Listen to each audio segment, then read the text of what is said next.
تو اس میں آپ کے لیے 10,000 روپیہ ہے. یہ کارڈ ایکٹیویٹڈ ہے اور یہ آپ کے گھر پہ آپ کو ڈیلیور کیا جا رہا ہے. میں نے ہدایت آئی جی صاحب کو بھی جاری کر دی ہے, ڈسٹرکٹ ایڈمنسٹریشنز کو بھی جاری کر دی ہے, فوڈ ڈپارٹمنٹ کو بھی جاری کر دی ہے, اور پرائس کنٹرول کو بھی یہ ہدایات جاری کر دی گئی ہیں کہ جہاں پر جو ہے وہ مہنگی چیزیں فروخت کی گئیں تو وہاں پر سخت کریک ڈاؤن ہوگا. پیرا کو میں نے یہ ہدایتیں جاری کر دی ہیں. حکومت نے رواں سال زکوٰۃ کا نصاب 5,03,529 روپے مقرر کر دیا. یکم رمضان کو اکاؤنٹ میں مقررہ رقم ہونے پر کٹوتی ہو جائے گی. Saving accounts, profit and loss sharing اور دیگر متعلقہ اکاؤنٹ سے زکوٰۃ کاٹی جائے گی. پہلی رمضان کو تمام مالیاتی ادارے عوامی لین دین کے لیے بند رہیں گے. کہ سعودی عرب میں رمضان المبارک کا چاند نظر آ گیا ہے. پہلا روزہ کل ہوگا.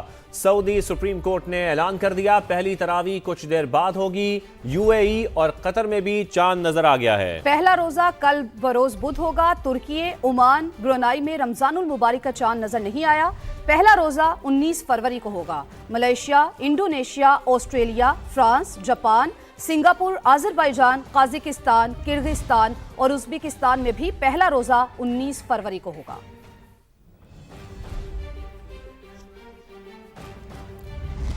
آگے بڑھے آپ کو بتائیں کہ محسن نقوی نے بانی پی ٹی آئی کے علاج میں تاخیر کا ذمہ دار علیمہ خان کو قرار دے دیا. کہا علیمہ خان سارے معاملات کو ویٹو کر دیتی ہیں. بانی کی آنکھ کے معاملے پر بھرپور سیاست کھیلی گئی. وفاقی وزیر داخلہ نے کہا بیرسٹر گوہر کو بطور chairman P T I Adiala مدعو کیا. 1 گھنٹہ انتظار کے بعد انہوں نے معذرت کر لی. کچھ لوگ بانی کی صحت سے زیادہ اپنی سیاست کے لیے فکر مند ہیں. سڑکیں بند کر کے لوگوں کو تکلیف پہنچائی جا رہی ہے. راستے بند کرنے والے پھر دیکھ لیں کہ ہمیں بڑی کلیئر ہدایات ہیں.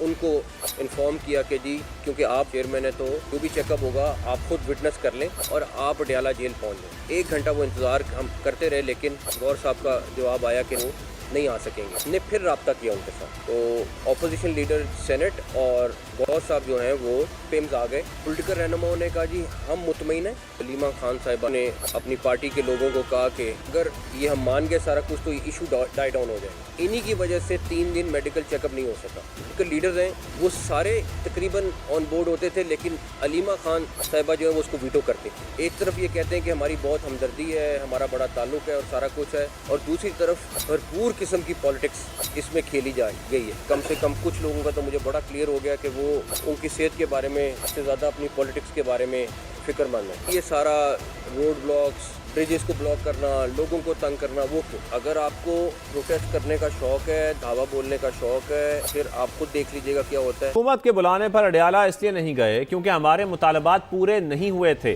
جیل میں چیک اپ پر کبھی اتفاق نہیں کیا. بیرسٹر گوہر کی گفتگو. کہا جب مطالبات پورے نہیں ہوئے تو جیل جانے کی کوئی وجہ نہیں تھی.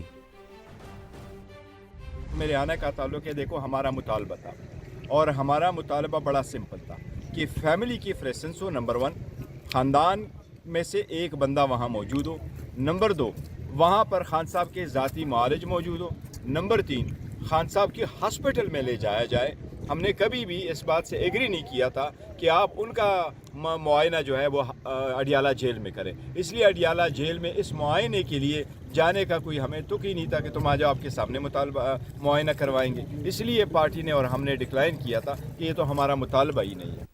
بانی پی ٹی آئی کی رہائی کے لیے محسن نقوی نے فیلڈ مارشل کے سامنے بات کی. علی امین گنڈاپور کے پروگرام ندیم ملک لائیو میں انٹرویو کی گونج برقرار. محسن نقوی نے رد عمل میں کہا کہ میں نے ہمیشہ مذاکرات سے مسائل حل کی حمایت کی ہے. وزیر اعظم بھی پہلے دن سے مذاکرات کی بات کر رہے ہیں. این آر او میرا سبجیکٹ نہیں.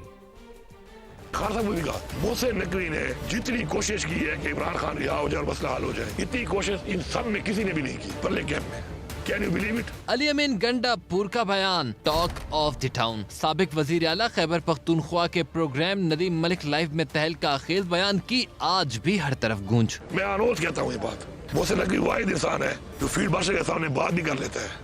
محسن نقوی خان کے لیے اس کے ساتھ بھی بولا ہے، ورنہ خان کے لیے میں نے کسی اور کو اپنے سامنے بولتے نہیں دیکھا. سابق وزیر اعلیٰ کے پی کی گفتگو پر رد عمل دیتے ہوئے وزیر داخلہ محسن نقوی نے کہا میں نے ہمیشہ مذاکرات سے مسائل کے حل کی حمایت کی. جہاں تک رہی بات گنڈاپور صاحب کی، میرا خیال ہے کہ ایک چیز کوئی نئی نہیں ہے. میں پہلے دن سے بلیو کرتا ہوں کہ کوئی بھی مسئلہ ہو اس کا حل ہمیشہ بات چیت میں ہوتا ہے, اور یہ میرا کوئی ذاتی رائے نہیں ہے. میرا خیال ہے پرائم منسٹر صاحب نے بھی یہی باتیں کی ہیں. این آر او والی بات چیت کے اوپر میں نہیں ہوں, وہ میرا سبجیکٹ نہیں. پی ٹی آئی رہنما بیرسٹر علی ظفر کے مطابق علی امین گنڈاپور کی کچھ باتیں حقیقت پر مبنی ہیں. عاطف خان کا کہنا ہے کہ بانی سے ملاقات کرنے والے ان کو اپنی مرضی کا رخ بتاتے ہیں. اس میں کچھ حقائق بھی ہیں, کچھ حقیقت بھی ہے کہ بہت سارے فیصلے جو ہیں وہ تاخیر سے ہوتے ہیں, بہت ساری ایشوز ہیں.